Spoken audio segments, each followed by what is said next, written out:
name. I heard ticking, No, you set 'em up. Quick roll call, please. Mr. Angeloni, Here. Ms. Grace, Mr. Hamel, Here. Mrs. Johnson, Here. Ms. Lynch, Here. Mr. Marks, Here. Mrs. O'Donnell, Mr. Gallo, Here. Mrs. Santino. Here. I did speak with Mrs. O'Donnell. She will not be here this evening. Goes on to discussion items. Who's doing first? We're on 3.1? Yes. Okay. Good evening, everybody.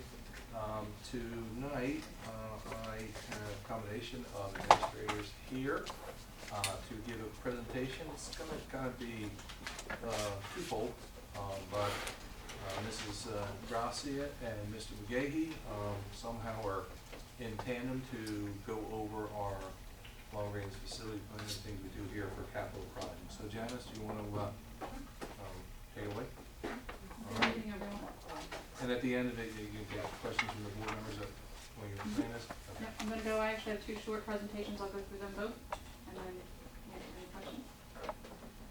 So with the close of the fiscal year coming and a lot of projects that we have planned and we are currently in the process doing, we thought that it would be a good idea to update everyone on our long-range facilities plan so everyone kind of knows what's going on, what we've completed, what we're currently doing, what we have left to do. So in January of 2017, we updated the long-range facilities plan, and then in December of 18, we added additional projects to that plan.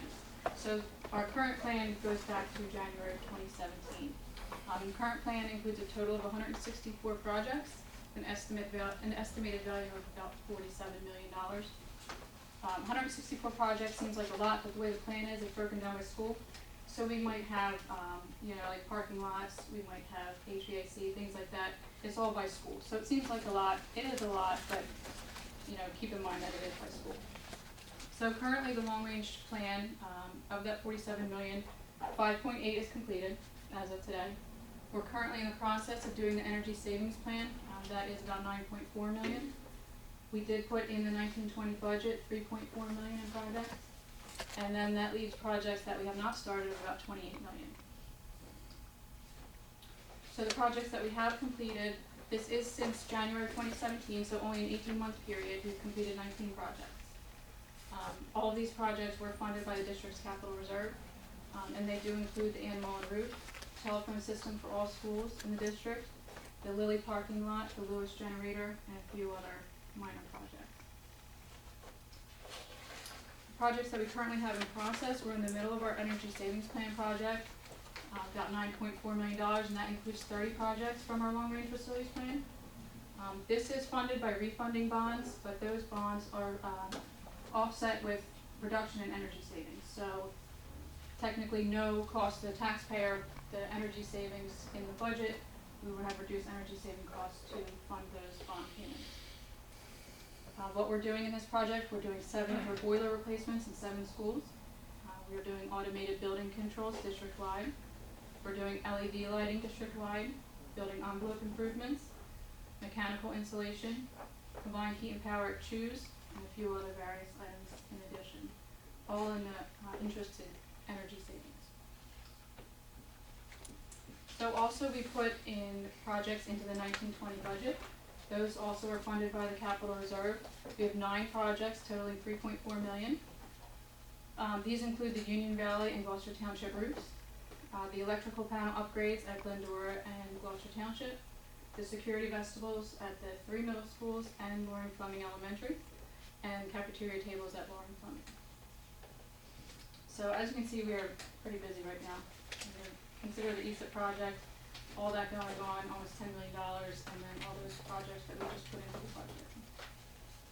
So we still have a lot of projects left to go. That leaves 106 projects totaling about $28 million. It is a lot, so it is important that we manage our capital reserve. I think the board and administration have done a really good job in the past managing that reserve, being able to save over time so that we can fund these projects without having to go out to bond referendum. And I think that would be a top priority going forward, try to continue to maintain that. So some of the major things that we still have to do, we would do the security vestibules in all the remaining schools. We have HVAC replacement and air conditioning at various schools. We have interior and exterior door replacements, fire alarm systems. We still have the Glendora roof replacement even after this budget year. We have window replacements, electrical upgrades, science labs, various things still to complete. Because the long-range facilities plan was updated in January 2017, there were a lot of projects done before that. So when we updated the plan in 17, we would have taken off all the projects that had already been completed. So I just wanted to highlight some of the things for you that have been accomplished in the past 5 to 10 years.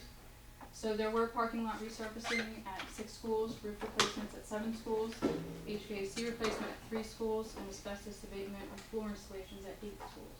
So that's a lot of work that the district has accomplished in the past 5 to 10 years. So I just have to bring up the other presentation, but I wanted to go over the overview.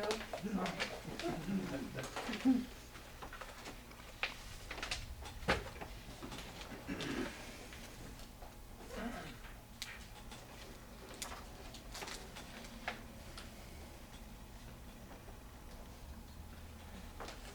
So that was an overview of everything that we're doing, and I wanted to touch on the Union Valley roof because that is on the agenda tonight for approval.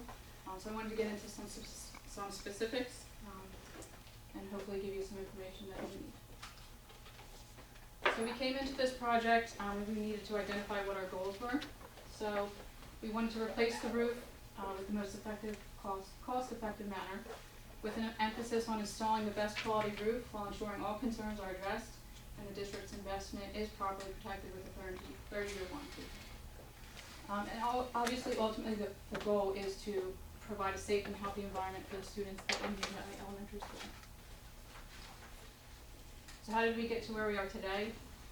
First, we identified which schools still needed to have their roof replaced. So we know that the Union Valley, Glendora, and Gloucester Township still need to be replaced. So we contracted with an independent firm, the H.J. Cannon Group, to assess the condition of those roofs. The results were that all 3 roofs are in need of replacement, but Union Valley and Gloucester Township were identified as requiring immediate repair. So they're in pretty bad shape. So from there, the board approved the 1920 school budget, which does include the Union Valley and Gloucester Township roof.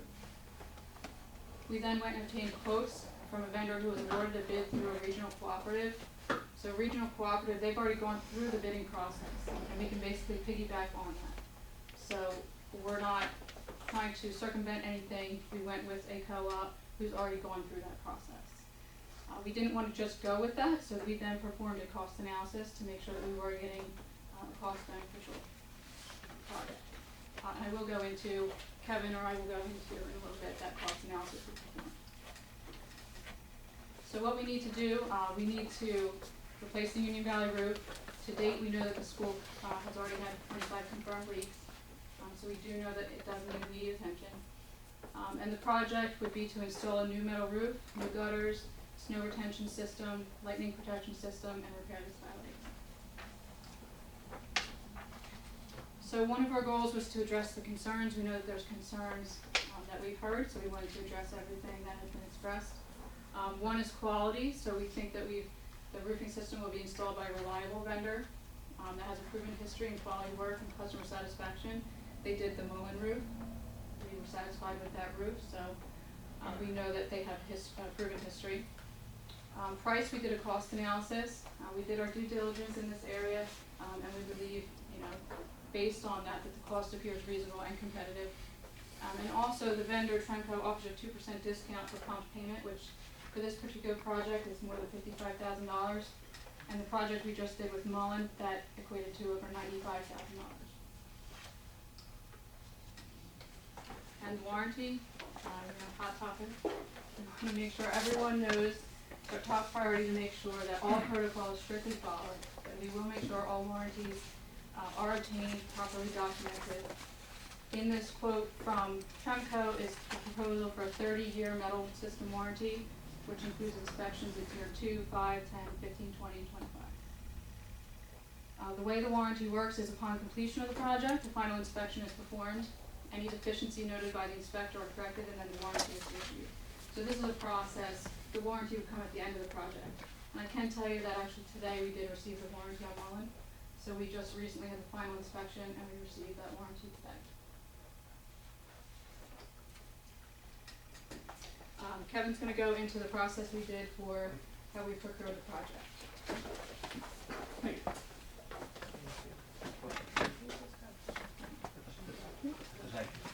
Good evening. So, I just wanted to go over how we go about the procurement process for this. So I'm gonna Kevin, do- I think we have some new board members since you last spoke, so if you could Oh. tell us who you are. Oh, Kevin McGee, your purchasing agent or purchasing supervisor for the district.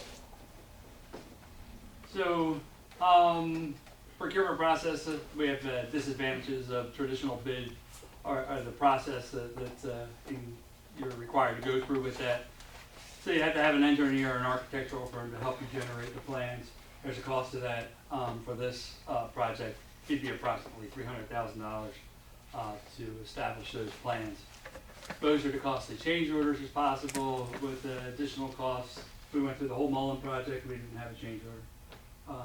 So one of the benefits of going through the cooperatives is they're soup to nuts and A to B, A to Z is they're gonna cover the project, so. Possible finger pointing, once you get done, the 2-year maintenance, everybody starts to go like this and whose problem is it? We have one neck to choke with this type of vendor where they're responsible for everything. They're the ones that are managing the product. They're the GC for this. So it's helpful for us to now try and gain warranty should we ever need to.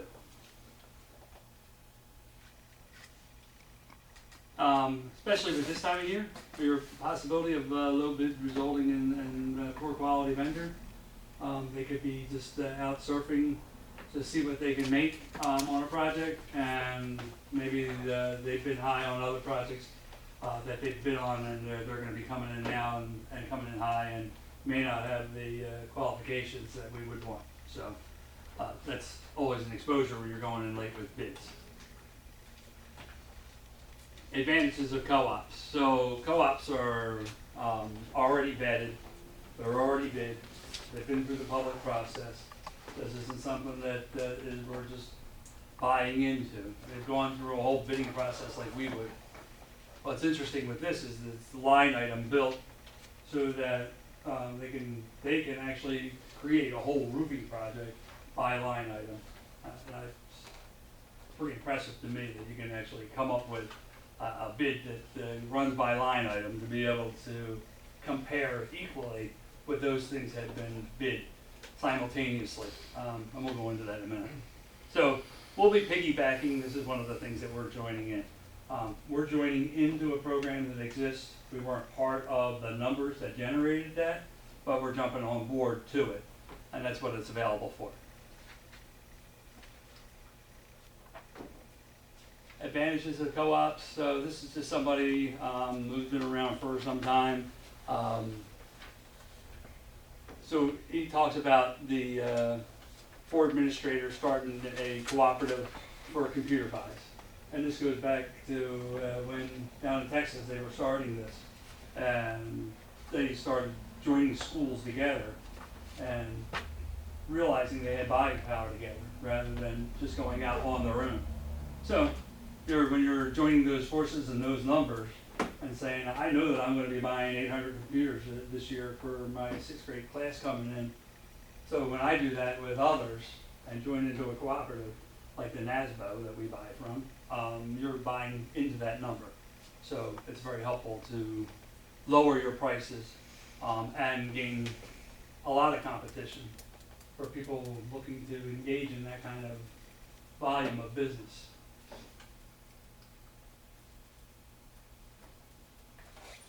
So what was this process? It was bid by the AEPA.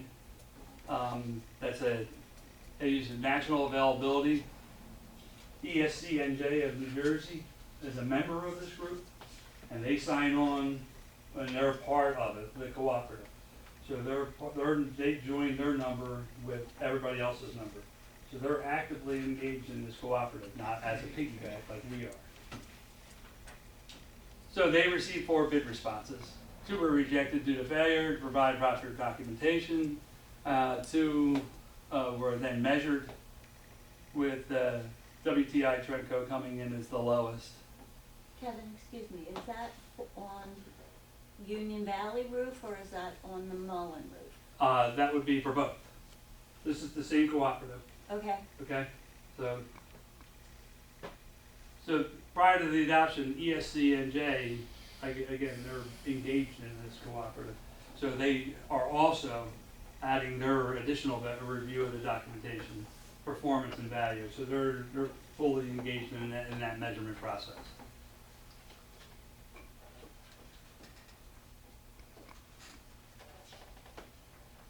So with the Mullen roof, we went through two cooperatives.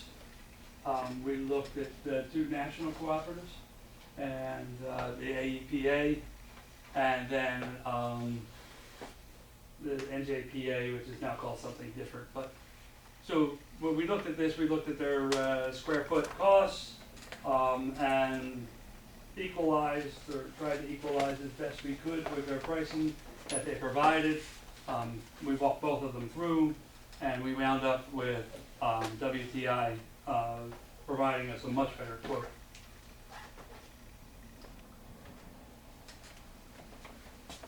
And with that, I'll turn it over to Janice. I'll just go back 1 second. So, we also, with our cost analysis, we did compare the materials to the current market rate to make sure that the quote we got on the materials for the metal roof was consistent with the market value. We also compared it with another roofing project with another local school district. And it's very hard to compare roofing projects. There's different pitches, there's all kind of things going on. But the roof that I compared it to was similar in size, and the quote we have is much less than the bid that they had. They went through a traditional bidding process. So, again, it's kind of hard to compare the two. But, and then we also know of a local municipality who got a quote from Tremco through ESCNJ, decided to then go and bid the project, and the bids came in higher than the quote came in. So, we just did that extra cost analysis to make sure that, we were doing our due diligence. So basically, we started this with our goals, to provide a safe and healthy educational environment, to consider cost, to consider quality, and to make sure that we're protecting our investment. I believe that we've met those goals. I think we've addressed all the concerns that we've heard. So, we wanted to make sure that we were being transparent and communicating all this information. So I hope that, providing this information to you gives you some comfort with moving forward with the project. Anyone has any questions? I can answer. The inspections, the 2, 5, and 10, will that be an independent inspector or will that be Tremco? Now, would they be inspecting because we're having issues, or they're just inspecting? They're just inspection. It's for the warranty. They will come at their period of time and do the inspection to make sure that everything is consistent. Okay. At no cost. With the 30-year warranty, proratable? No. Yes. Not at all. No.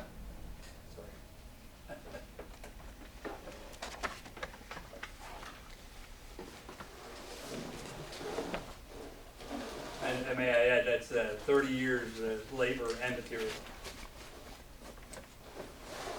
We have a fear with the metal going up, we push this off. I do believe, Kevin, you can answer that better probably, but we do anticipate the cost of metal going up again, correct? Well, I don't want to get politics involved, but we know that we've gone up 25% in tariffs and another 10% recently. And there's talk of further escalation with the trade wars escalating, as it were. So you have the potential for metal costs to really go up again. Thank you. Mr. McGee, I know that it was under a slide you covered, but you're a procurement official. You've done lots of bids, scratch bids, put them out on the street, right? Different things. So in a roof, what would you typically want to put aside for change orders? What percentage of the, You're typically putting 10% in at a minimum for the changes and contingency. A contingency is nothing more than a change order, so that you're looking at 10%. so And that's the on start. the roofs that we do, 10% would be about $250,000. Correct.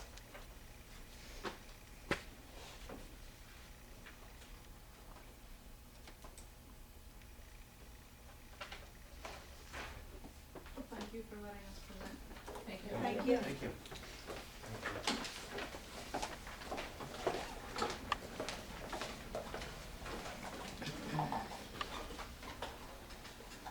Okay, this time we'll open up for public comments on action items only. Does that include the roof? Yes. Good evening. Ray Polidoro from Ariel. We've had quite a few discussions on roofs. I look at the positives, I look at the negatives. I'll start backwards. Safe environment, a healthy environment for the kids to do a roof. Absolutely agree. Mr. McGahee referred to one acting GC company. Are you referring to Tremco themselves as the GC? Yes, sir. Who's the architect on this job?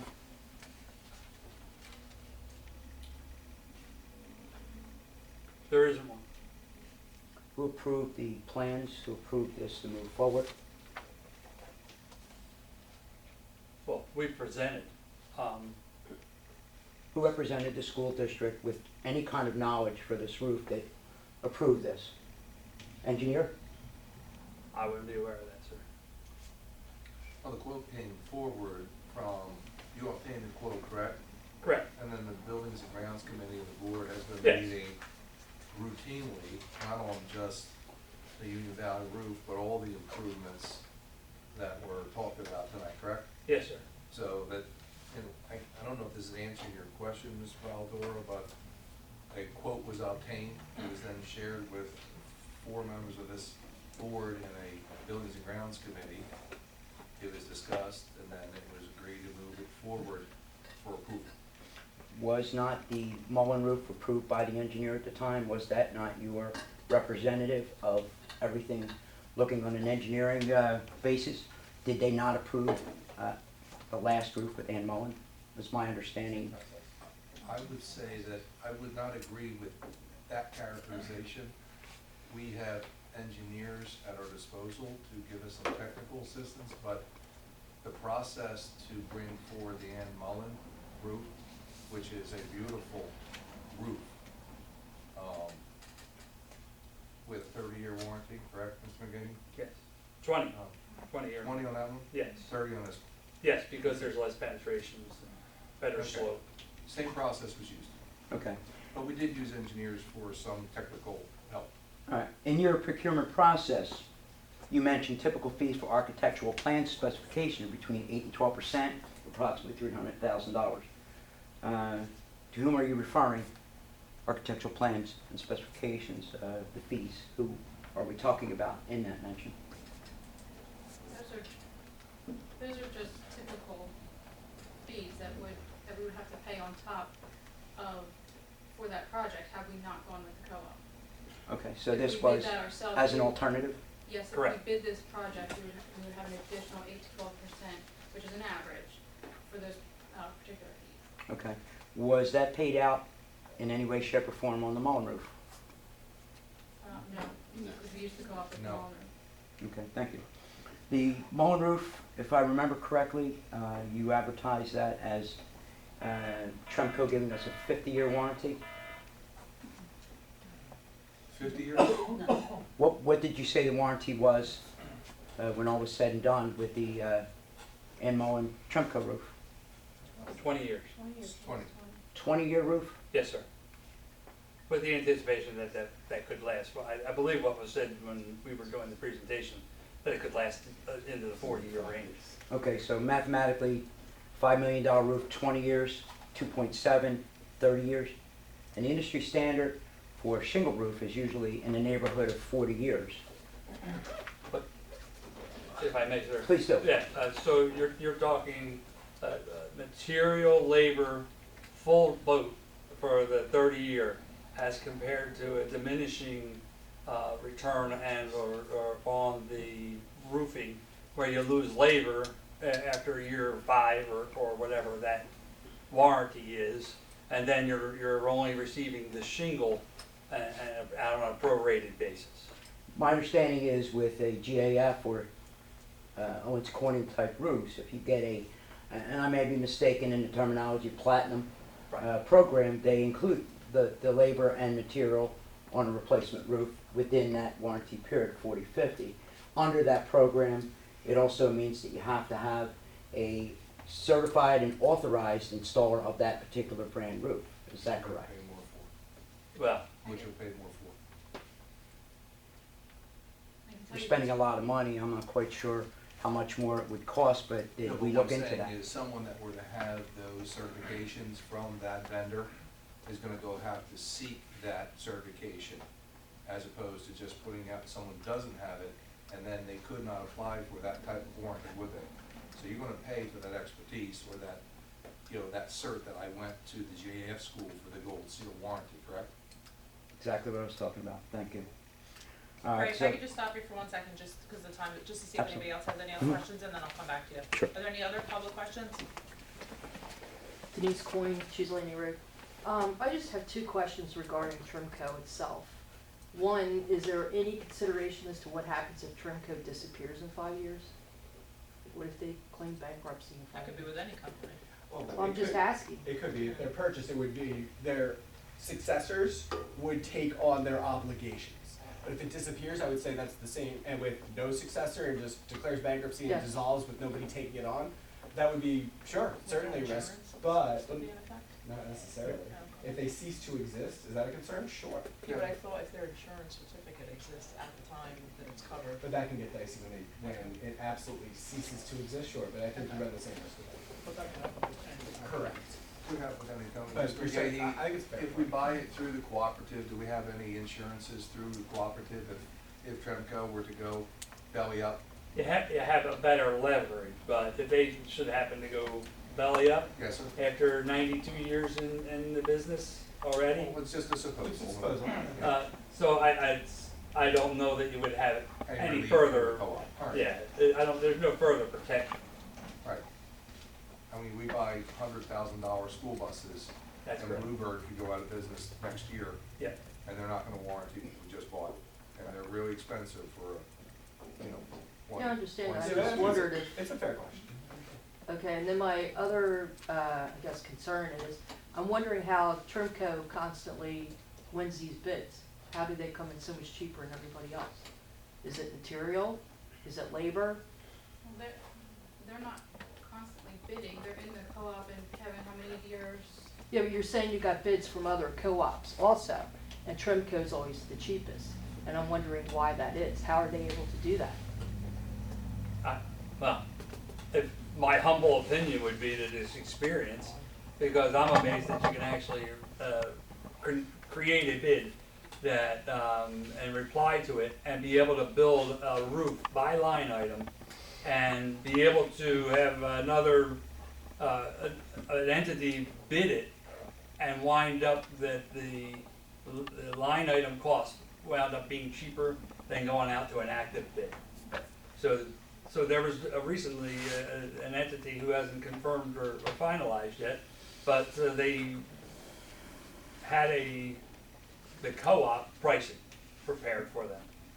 The board Okay, but decided they wanted to go out for a public bid. Mhm. They had plans drawn up, which cost them money. And then when the bids came back in, those bids came in back higher than what was in the cooperative price. Okay, but I guess what I'm asking, if you're comparing apples to apples and you have line items and line items, which line items are coming in cheaper? Is it the labor? Is it the materials? What is it? So I think, well, all items being configured into a roof, and so I don't sit on the committee that evaluates it, but it is a measure of all those things together. That's how they come up with that number. So They come up with a number based off all those lines that are proposed, and I don't know if they choose a certain set standard of them and measure that way. I don't know how they go about doing it. Okay. So if you had 5 lines that were typically in a roof, those 5 lines would be measured. What we would call a market basket and other type of bids. Okay, well, I guess, Yeah. Is there any way for us to check the line items and see maybe where they came in lesser? Because I know we had 4 bids, was my understanding from the project. 2 were I don't know, that's what I'm asking. I just meant for, I don't, for the company's privacy, then you're giving out their Well, ratings. I 'cause don't that's know what if the they're always competitive giving a line pricing by line, is. like we requested a line by line, but you know, in a traditional bid, I don't necessarily know that you're always getting at that line by line. No, you do total price. I don't know. Unless you do like a base bid and alternates. You Yeah, don't no, necessarily you're do not that. getting the line. I'm not sure if you're doing that in the co-op. I wasn't sure one way or the other. Well, I What I'm know saying on is the- that wasn't- We could look. I know Yeah, on the- I would say look, yeah. okay, Just saying, look at the other bidders from Right, that, from and that co-op. Well, certainly that's been done at AEPA, at the national level, and then, the ESCNJ of New Jersey vetted the 2 vendors that were available to us and selected WTI because they were the lower of the. No, I understand. I completely understand that. But just is there a way for us to access that data as well, perhaps so we can see so as to answer the question? I don't know that. Yeah, I would say that it's something that would be operable, so I would say it's public domain, right? Sure. I would think. But I don't know how detailed they are. Basically, because like you said, in a traditional bid, you don't Yeah. see line by line by line. They give you a total price Yeah. and then show their qualifications. And probably in this bid, I think because you were looking at the bid today, there's ranges. Right. There's, you know, by square foot, it's a range, it's not necessarily, where when we get the quote from Tremco, now they're giving us a set price for each square, you know, the square foot or the metal is whatever we're getting. Where in the bid that went out, when you were looking at the stake, then it's a range. Correct. So just to educate you just a little bit further on the bid process. So they set a maximum that you're gonna pay for a square foot or linear foot, whatever it may be. That can be discounted because of volume or ease of application. So if you have a lot of flashing, if you have a lot of gutter work that has to be done, you may pay a lesser price because you're buying in volume and you already have the people in place and you're just running down the roof and putting in the gutters or whatever it may be. So like computers, and I can tell you this is always happens here because we shop it. If you are obtaining a maximum price that they're allowed to charge under the NASBO contract, if you buy volume, you can be discounted. If there's incentive money, that could be put in and you could be discounted further. So you've enjoyed that as a board, and over the years. So those are methods that, in this, as Janice has explained, can be discounted down. And Kevin, if I recall correctly, sometimes it's a matter of filling out the proper documentation and supplying everything in accordance with the bid, because you would certainly be amazed with, in a bidding or procurement process, what gets left out. And for both the Mullen roof and the Union Valley roof, we've now had bidders disqualified by the co-op for missing documentation. Absolutely, yeah. So I was reviewing the bid today. Over 3,000 pages in the bid that you have to sit through. So it's we think we put out for a lot for 400 or 500 pages. They've got 3,000 pages in this thing. So it's not an easy process. okay, I understand that, but it just seems like if you have 2 companies both that are in the cooperative and you're comparing apples to apples and it's the same roof, there should be subcategories, this much for supplies, this much for labor, this much for that, this much for this, and there should be some way to compare cost to cost and which one's cheaper and why. If I was putting a roof onto my house and company A came in $10,000 less in materials, supplies than the other company, are they cheaper materials? So there's a standard that has to be met when they're putting in for the bid. So there's a minimum tier specification that you have to meet to be able to engage in that bid. So we were just talking about 40-year shingles. would be something that you would say, this is what exactly what I want a 40-year shingle, and so, but I mean, that's the closest way I can measure. I understand what you're saying, but those line items are measured. So, I mean, to answer your question, the maximum is set. That's what they put in for their bid by line item throughout this roofing proposal, and then anybody can come in and bid on that. So there are Yes. items that you can. Oh, yes, yes. Okay. Absolutely. Because I know this was brought up before, and unfortunately I wasn't here to hear the answer, but I know Trimco was sued in the past, $65 million lawsuit, and part of the lawsuit was subpar materials. So I'm wondering if everybody on the board is A, aware of that, and B, if that was considered in this process. So, Yeah, we went through it. It's We been were- brought up we a Mullen lot of review. times, Yeah, and I know that's that what you with the look Mullen into it. The Mullen review. Yeah. Yeah. We were aware. Okay, well, like I said, I know it was brought up, but if somebody could fill me in, I would appreciate it, because I wasn't here at that time to hear the answer. Sure. Do we have the Mullen, because we did the PowerPoint presentation. I don't have it with me. Can you send it to this one? I could send, yeah, that was a lawsuit from another state.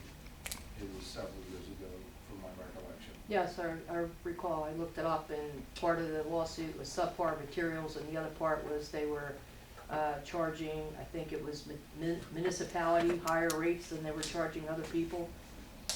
So, there was that part of this was, there was a government interaction at the federal level.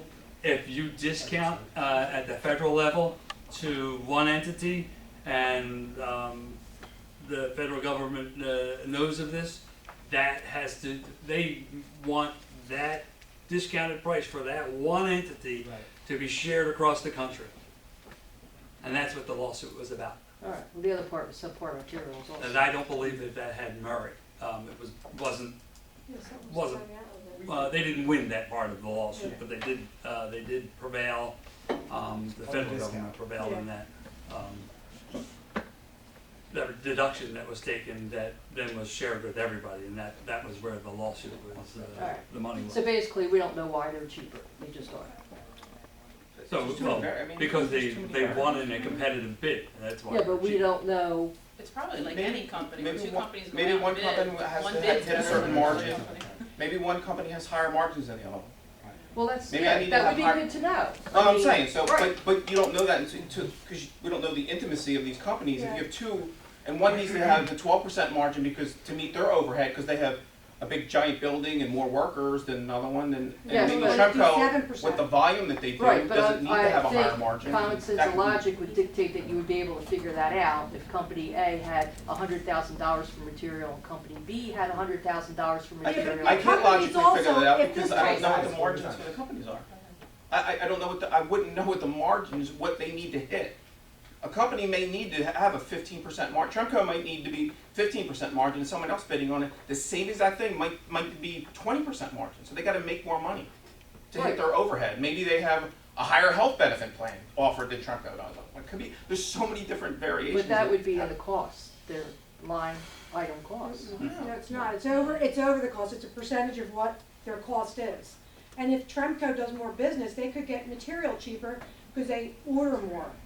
So if you order Right, $1 I million, understand that. yeah, Yeah, so- but I was just could wondering, be is, cut prices was there a that way too. line by line comparison where you could say, okay, Tremco comes in cheaper because they're charging, $500,000 less in their cost Mr. of McGee, what was your materials? answer to that Or- question, the line item? I think you answered that already. Yeah, so the line item is, Doesn't exist. each vendor has to submit a price. I understand that. The answer I'm looking for, you're telling me you don't have. That's all. I Like, don't think it's that, I don't their- think it exists, I don't think you can Right, get that okay, information. I get that. Right, all right. I was just wondering if Sure. there was some comparison and if you could say they're cheaper because of X, Y, or Z. And you're telling me you can't, so Not, that's fine. not in that much detail. All right, Back to you, Rick. thank you. Thank you. Who is H.J. Cannon Group? I'm sorry, Who is H.J. Cannon Group? they're an independent consulting, roofing consulting firm. What, under their company familiarization, are they familiar with the roof product or have any special credentials to cast an opinion on the particular roof that sits on there now? Is it a GAF roof right now? Union Valley is a GAF. Union Valley is a GAF. They do possess the proper credentials.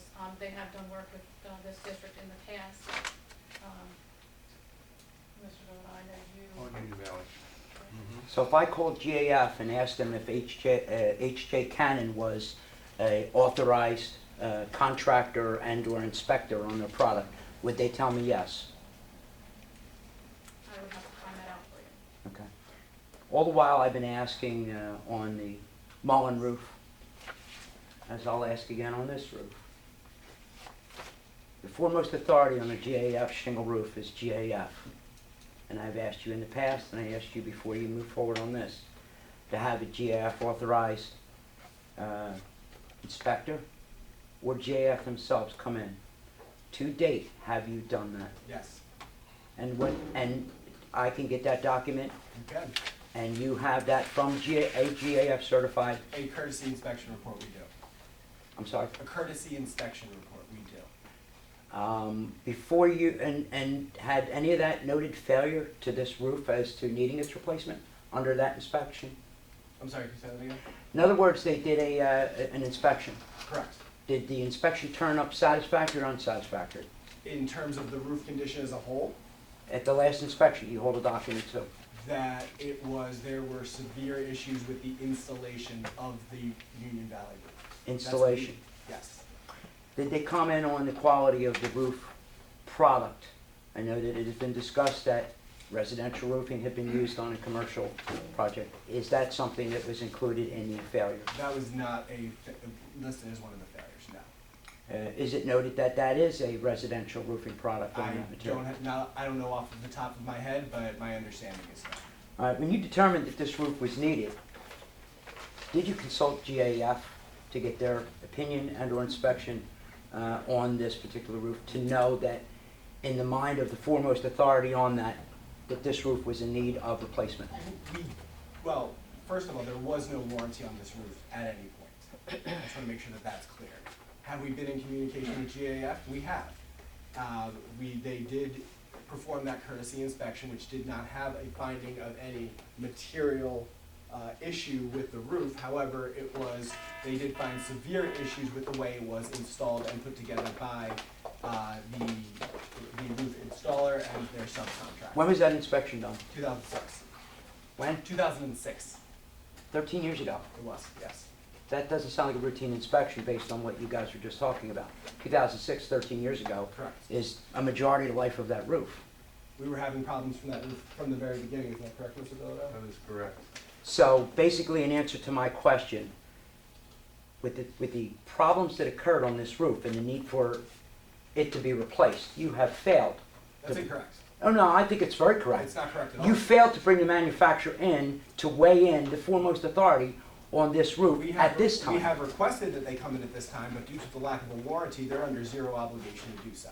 And it wasn't worth investing, having them to come out and do that inspection We for have the amount of requested, money. and they're under zero obligation due to the lack of a warranty. Back in 2006 they did, but now they have no obligation. I didn't think they would have an obligation then, however they did. But now they do not have, because of the total lack of a warranty, they have no obligation to come out and inspect this. Your first We have bullet- requested it, though, that is Your correct. first bullet point was replace the roof system in the most cost-effective manner. That's correct. And by not doing due diligence with the manufacturer, I think you failed that. I would completely disagree with that. I know you would, but if GAF hasn't seen that roof since 2006, it's a failure. Well, once again, we have requested that they come up. I think you're missing that point. They are under no obligation to do so, and we're awaiting an answer to our request. I'm sure you all, We cannot force them to go up on that roof. I'm But sure we that in you all the past. have a central air or some type of air conditioning system in your home. And you buy, and most standard central air conditioning systems have a 5-year warranty on them. It would be theoretically like having that air condition go down on you on a hot day. And rather than call a service company, you've called somebody out to replace the 2 or 3-year-old air conditioner. It's the same predicament that you're in with the roofs. You have chosen not to call the authorized servicer for an air conditioner to repair it, and just have somebody come in Once and again, spend it's $10,000. completely incorrect. You did hear him say that they did come out in 2006. Six, and we requested that they come out again, and they have not And responded in to our 2006, request. they said there was an And issue. there is no warranty. Requesting them to come out for an inspection and asking them to come out for the concerns that you have that the roof is failing and or in need of We know the replacement. roof's failing.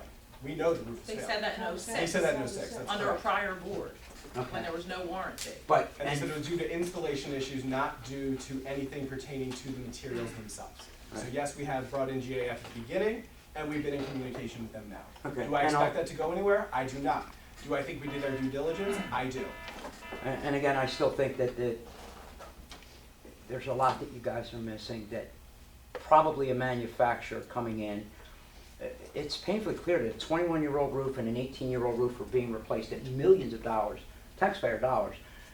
There's no need Right, they to. came out 13 years ago and said it was bad. And there's no warranty. 13 years It ago. did get better. I know, because So I it's think not we're gonna we're starting to go in change 13 circles. years later. And- We just, you made your point. And you again, countered, I'm we're coming going in around to circles, that's the fine. last item, is that when you're referring to line items, this is line item inclusive on this as it was with Mullen comparatively? Is it as Same detailed, do you process. mean? I'm sorry? Is it as Detailed. detailed? Yes. Okay.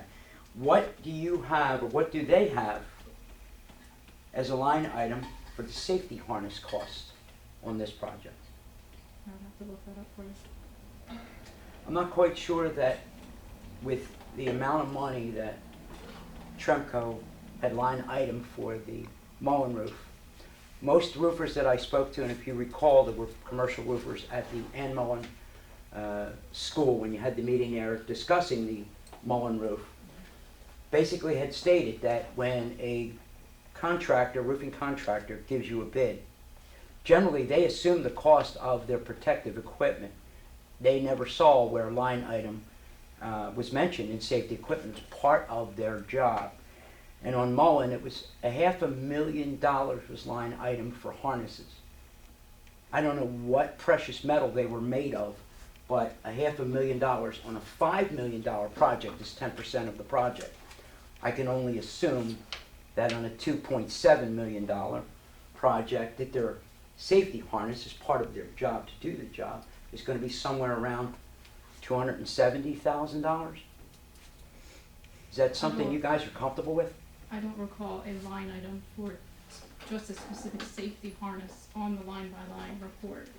I would have to look at it. There could be other things included in that number. I would have to call Tremco and ask them specifically what is included in that $500,000 you're referring to. It was when the project was played out like it is, like this one here, it was listed Even as if it a- were in there, just hypothetically, even if it were in there, if they still came in lower, it's a moot point. as the steward of the taxpayer's dollar, you would want to question that. Why is that? Why They is that do the needed? bids. You are voting on it, and if you were to ask, why is it $500,000 in this contract for equipment that is part of your job? Of course, you want them to be safe. We don't want anybody getting hurt. But at $500,000, Understood. We have petty ones. that's a lot of money. Yeah. So, as explained last year at Mullen, that is part of the line item differentiation that is from a bid.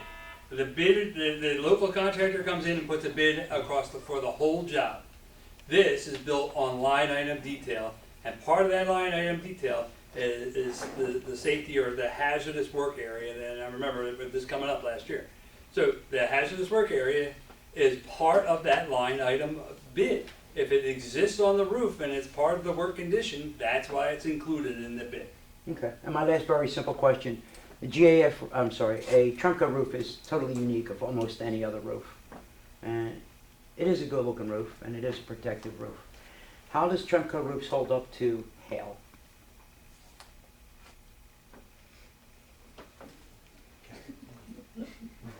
Okay, so we did our due diligence in calling around and speaking with different entities.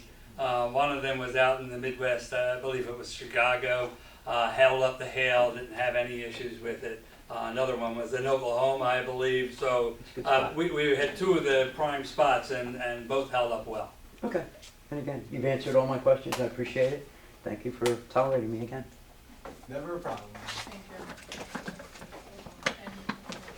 We got a minute left. A minute. Denise, you got anything? Denise, do you have anything else? Just one more question, if you don't mind. Did we get bids at the same time for this roof as Mullen roof? Were they both done the same time? Did you say we need bids on both roofs? They were done separately? So the Mullen roof had 2 bids rejected also and 4 bids It's came the in, same bid, right? it's the same bid, it's through the co-op, and it's a multi-year bid, so the co-op bid it before we did the Mullen roof, we piggybacked off that bid, we're piggybacking off that same bid for the Union Valley roof. You So- lost me. So it's not a separate bid each time, the co-op bid that project out. Which And project, the Mullen roof? No, they just bid roofing in general, and then we're gonna piggyback off of that bid.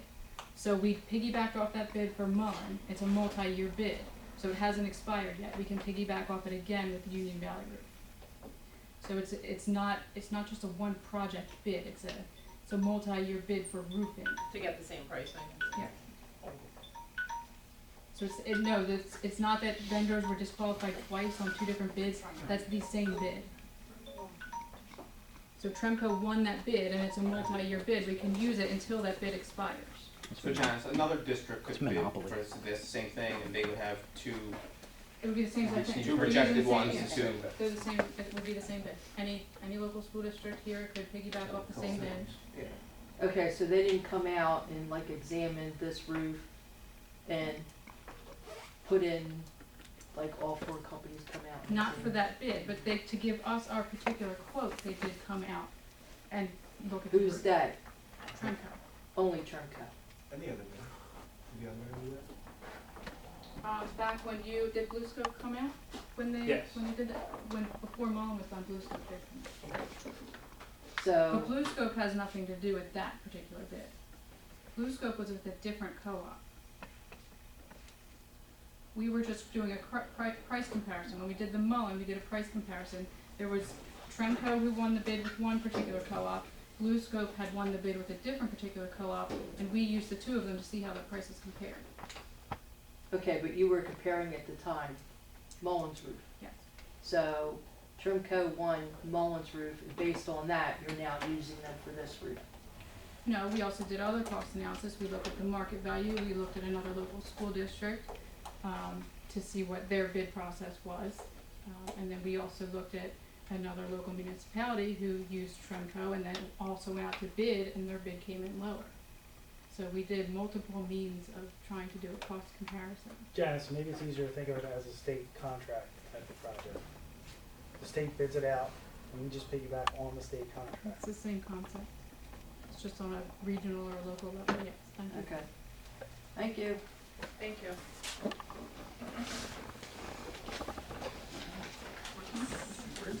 There are special sessions. Okay, special session items? No. So, sorry? Yeah, I can do it. So, I guess, what I would ask, if there's no other questions from board members, I'd like to, I'll put it here, for a consent resolution on items 4.1A through 4.3. You're voting on this? Yes. This is the actual. This is the action part. 4.1A through 4.3A. Can I have a motion, please? So moved. Second? Second. Any questions from the board? Can I have a roll call, please? Mr. Angeloni? Yes. Ms. Grace? Yes. Mr. Hamel? Yes. Mrs. Johnson? Yes. Ms. Lynch? Yes. Mr. Marks? Yes. Mr. Gallo? Yes. Mrs. Dentino? Yes. Move into the workshop portion. You're skipping the minutes. Yeah, Go so to we'll skip minutes. over the minutes because it's a workshop. We go to the report of the solicitor. Items were discussed in closed session, and I guess partially out here as well. So I have nothing further to report at this time. Thank you. Report of the superintendent, you have anything?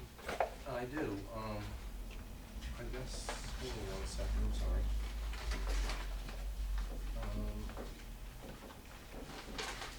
Bear with me here 1 second.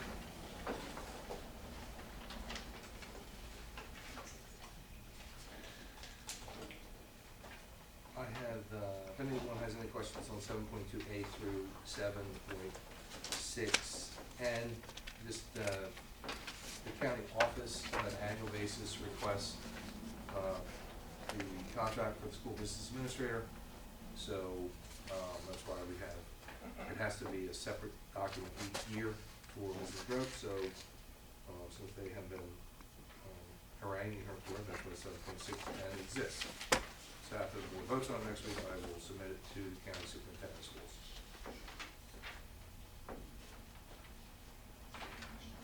Are there any questions on the superintendent report? Okay, business administrator report?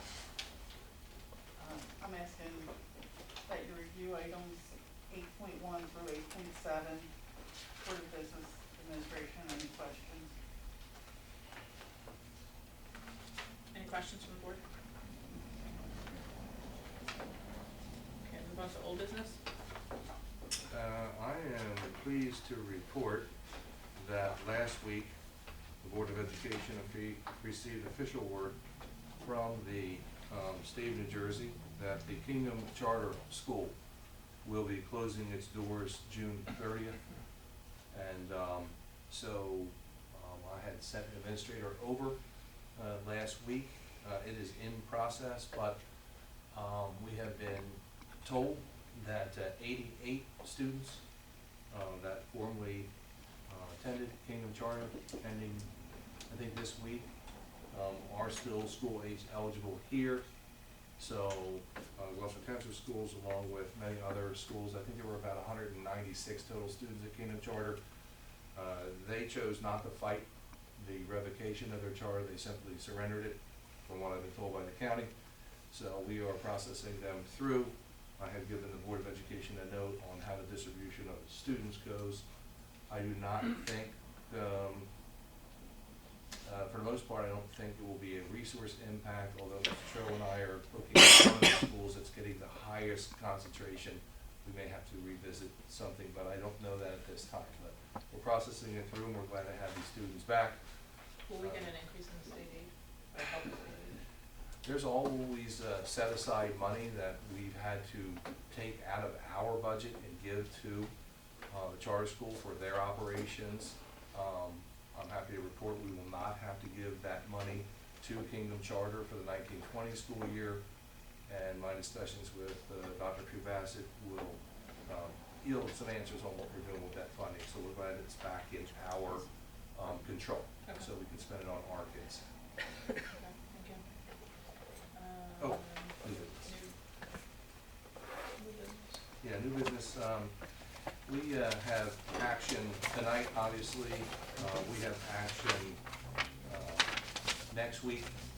And unfortunately, with the amount of things that Mr. Grassi and Mr. McGahey were talking about, we can't always have precision under the public contract law when we open bids. And there's a lot of reasons for that. So we have bids opening after next Monday. And if we want to approve these bids, I can give the board a choice. The board could bestow authority to me to award the contracts for the floor removals, which are happening after the board meeting next week. To the lowest responsible bidder. To the lowest responsible bill, up to the dollar amount the board would be giving me. Or we would have to schedule a special meeting for everyone to come in early July to approve the award. So it's really up to the board. What they would. Out of curiosity, who would be the one reviewing these? Would it be Mr. McGahee's area? On these floors, yes, we would actually have Mr. McGahee, we've had Jean, I just mean it Janice. wouldn't be you, right? I mean, no disrespect, I just mean somebody that handles that part of the business is what I mean. I don't mean that bad, I just mean somebody that does this. Sanitary. Yeah, we have lots of professionals. But ultimately, as the chief, but as the just chief, wanted to ask. yeah, but as the chief school administrator, you're the one with the Are authority. we to getting do plenty of that. Right. advice from my You're staff numbers on what we person, but should they do? do that kind of stuff.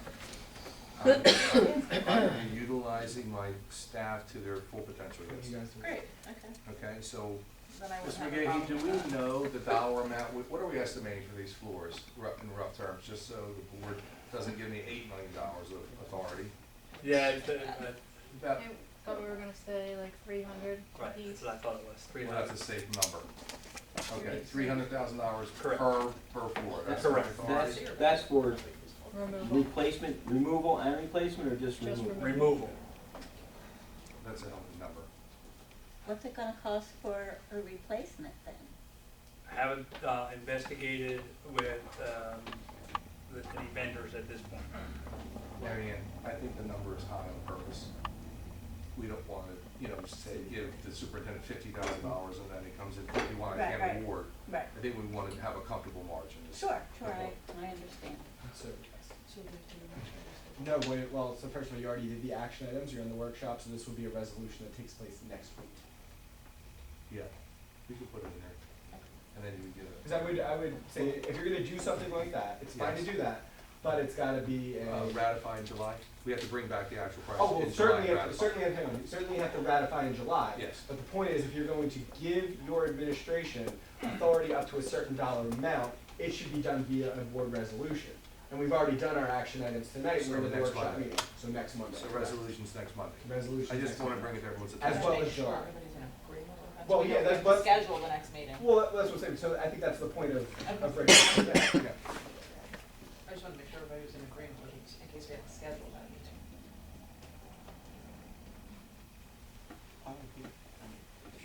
July 1st. Yeah, yeah, okay, alright, so we'll do it next meeting. Public comments? Actually, I was going to make it July 5th. Okay. Friday That's night. a Friday night. You could be all by Did something yourself. like, did you do enough? I'm available. You're a crazy man. Are there any public comments? You held up the number one, so you're only gonna do the one comment. That was bad. Again, Ray Puldor from Ariel. For the record, Ray, that didn't come out the way it was supposed to come out. What's that? Oh, appreciate it. Mid-year, you had a crisis with getting school bus drivers, and all was said and done. How did you fare with fulfilling or needing still school bus drivers? Did you use the word crisis?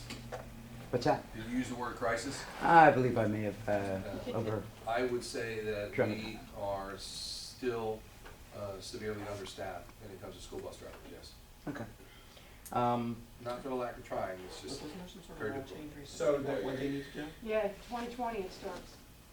they're lowering, part of the issue is the CDL requirements are so ridiculously through the roof. You have to be able to basically repair the bus in terms of if there's a breakdown. They are relaxing some of the CDL requirements, which hopefully adds to the supply of bus drivers to rectify this issue. Are we advertising, still looking for bus drivers, or just on the website? I know we constantly do it, but no, we have to do a lot more advertising through newspaper and different types of media to see if we can get some staff in. You know anybody? No one that can fix a bus, so. The same question for the HR director. You had, I believe, put something out. Has that position been filled, or are It you has still not. seeking? Actually, what's going to happen there are a few positions that have been, that are open.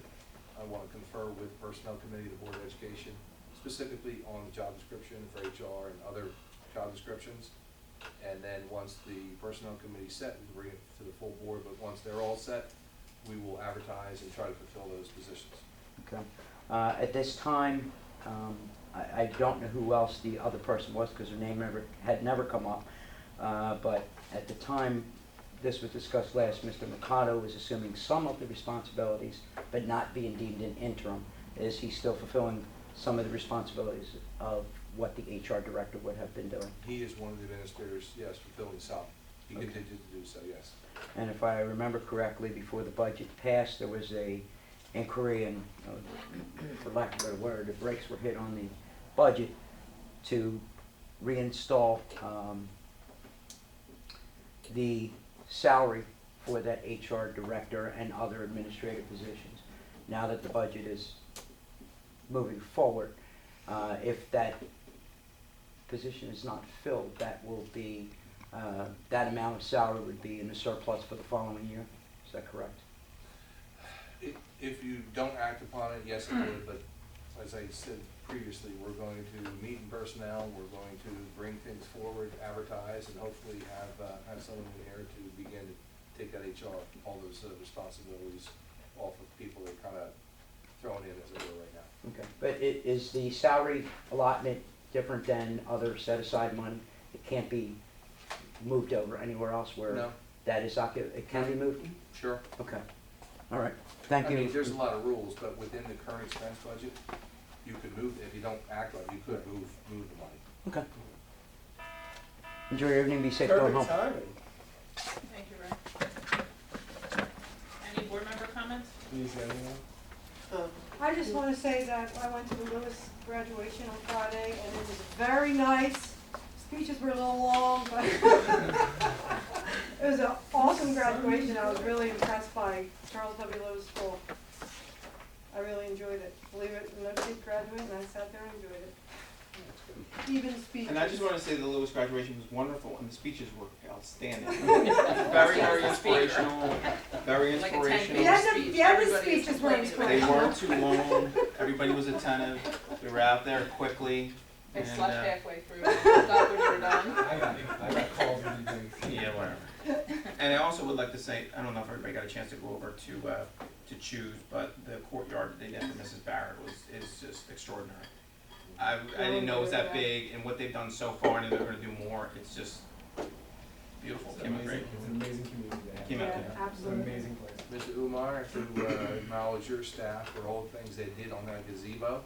That was very fine work, so good cause, good job. Any other board member comments? I would just like to say, Glen Landing's graduation went well. We had a nice group there. We got out within 45 minutes. How were the speeches? The speeches were short and to the point and Sweet. done. Marianne gave a lovely speech. Tim, I've literally taken the baton from you at this point, I guess. And also, I'd like to commend Chu School on their courtyard. It was a beautiful job. Thank you for your help there too. Thank you. Well, while everybody's talking about it, how good was the speech at Lewis? No. Oh, yeah, Mullen, yeah. It was spellbinding. Let's go. That was good. Thank you, Mr. Chow. Hold on a That's second. why the speech was so Hold on a good. second, Mary Jo. Using You aren't words long like enough. Can we have a motion to adjourn? So moved. Second? Second. All in favor? Aye. Thanks for going out. Tim, you get for updating.